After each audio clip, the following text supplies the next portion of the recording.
You are listening to the Sports Perspective, Episode 3. Today's show I discuss the New England Patriots versus the Denver Broncos. Stay tuned.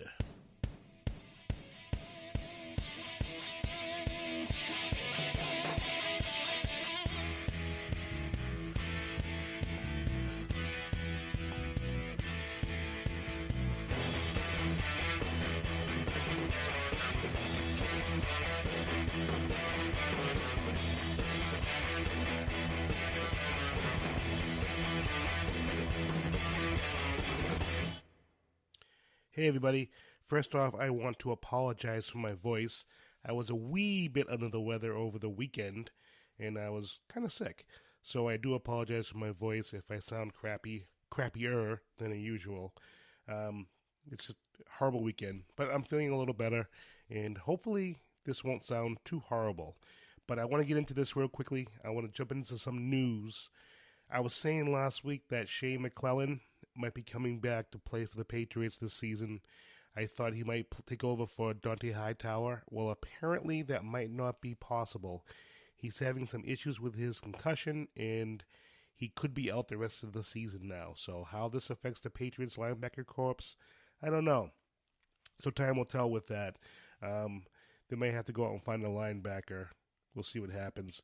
Though the Patriots did sign someone today. They signed a 32-year-old defensive end, Ricky Jean Francois. I guess that's how you say his name. He's 6'3", 313 pounds. He played 6 games for Green Bay this season before being cut on November 1st. And I was reading his bio today, and I found out something really interesting. He owns 30 Dunkin' Donuts in South Carolina and Georgia. Can you imagine that? 30 Dunkin' Donuts. He must love his donuts. Maybe he can give us some discounts on donuts, or Dunkin' will give us some treats for them. I don't know. We'll see what happens. But he owns 30 Dunkin' Donuts, so yay, good for him.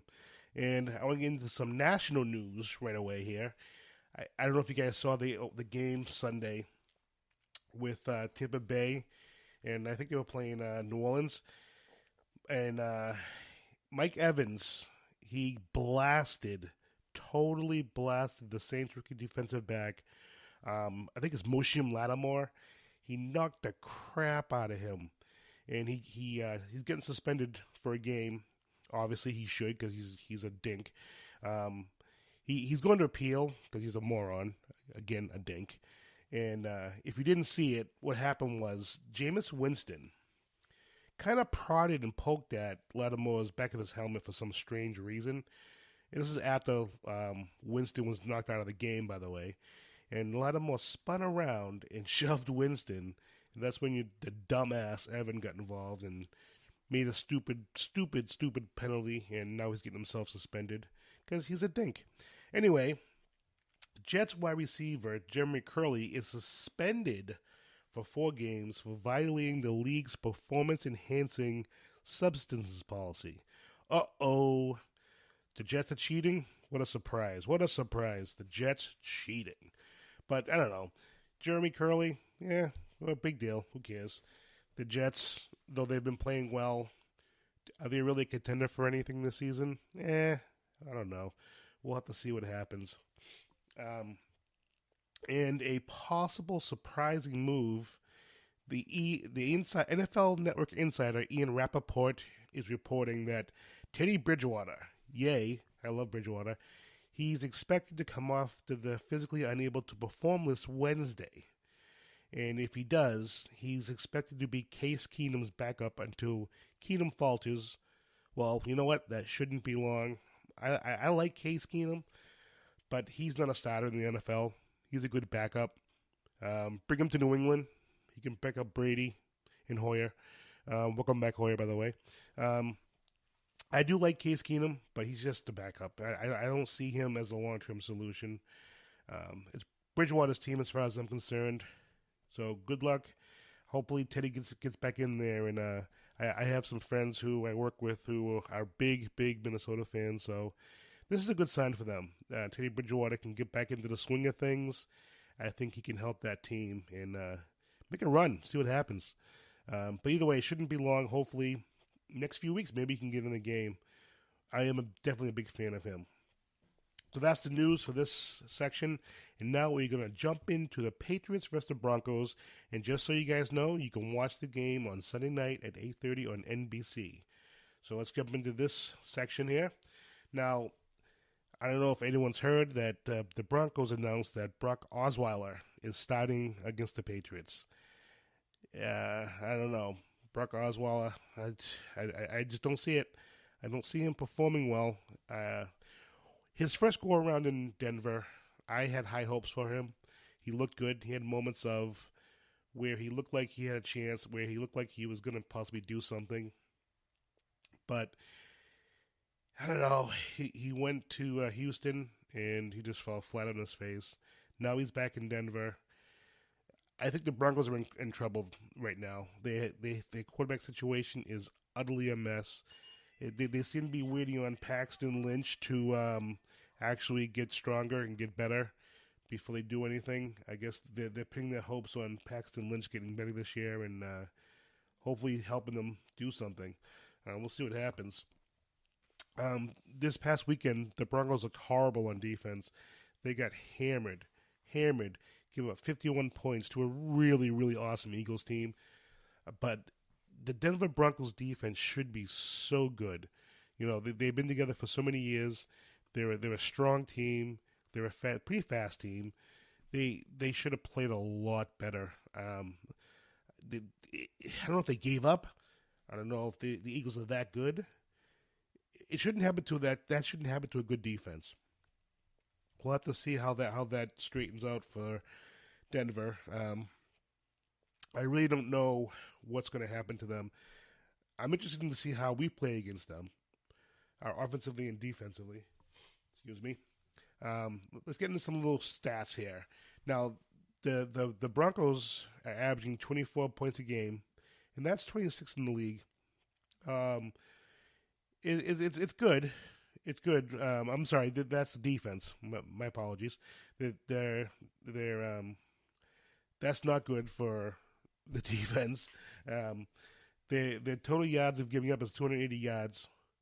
Their passing yards is 192, and their rushing is 88.4. So, not too bad overall. They're giving up a lot of points. But other than that, they're pretty solid on defense, which, again, I don't know how they give up 51 points. Maybe they had a bad game. Maybe it was one bad game, and they'll come out this week, and they'll kill Brady and kill the Patriots. You know, they'll have 3 interceptions, 2 run back for a touchdown. Who knows? It's going to be an interesting game either way. I'm looking forward to it. Now, the problems with them should be, knock on wood, against the Patriots on offense.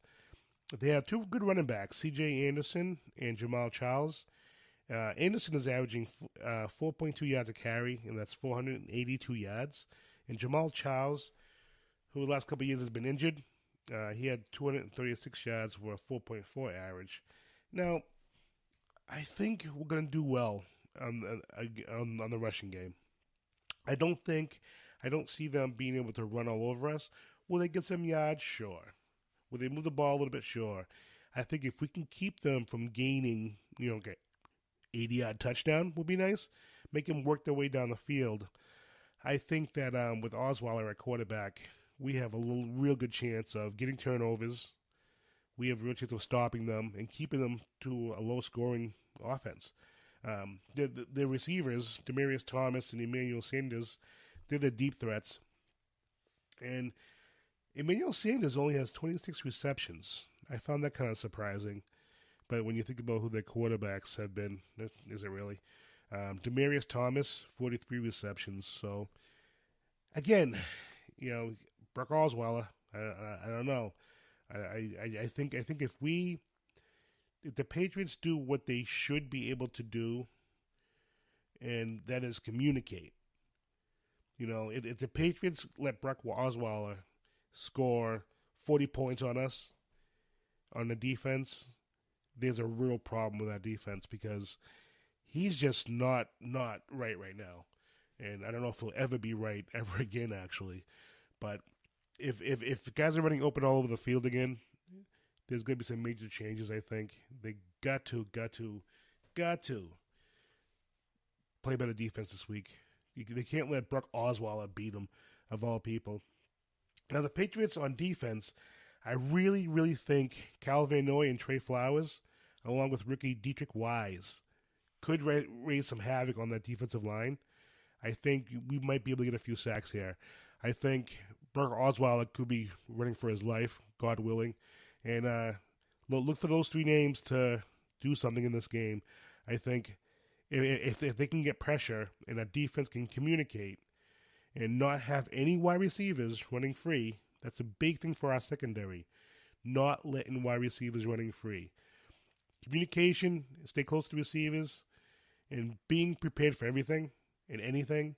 You know, Denver getting whacked the way they were last week, what they did last week, this past weekend, they could actually come into this game and be like, well, you know what? Let's throw some trick plays in there. Let's do, Hail Mary. I don't know. Do something crazy. You never know. They could want to spice things up a little bit. And I think the Patriots, with Belichick, hopefully will be ready to withstand that challenge. It wouldn't surprise me if they tried something funky. Why not? You got your butts kicked last week. Try something different. And again, the key for the Patriots is just do your job. Defensively, offensively, especially secondary-wise, do your job. Don't do more than you need to. Just do what you're told to do. Don't be looking at the guy across from you thinking, I better go help him and cover that guy. Leave your guy wide open. No, don't do that. Just do your own job. If you're a defensive end, hold the edge. The last Patriots game, I saw several ends. They were trying to pinch down too much, and the running back was running right around them, gaining 10 yards. It's like, no, you have to hold the corner. And in past interviews, Belichick has said that's a big key for the defense. They have to hold the edge. You have to be able to do that. And I think, if you're a corner out there, just be where you're supposed to be. No picking your nose, no looking in the stands. Just be where you're supposed to be. I think we can win this game if we protect the ball, protect number 12. And by the way, welcome back, Brian Hoyer. And I think we get a really, really good chance in this game. I think that we might win. We could score like 30 points in this game. I think we could win like 33-17.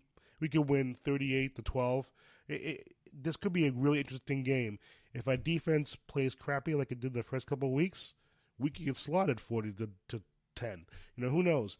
But if the team is playing the way I believe they are playing, getting better, getting stronger, getting more familiar with the new guys, I think they could really, really win this game. And this game could go a long way in showing us and them what kind of team they're going to be this year. So do not forget the Patriots are on Sunday night, 8:30 on NBC.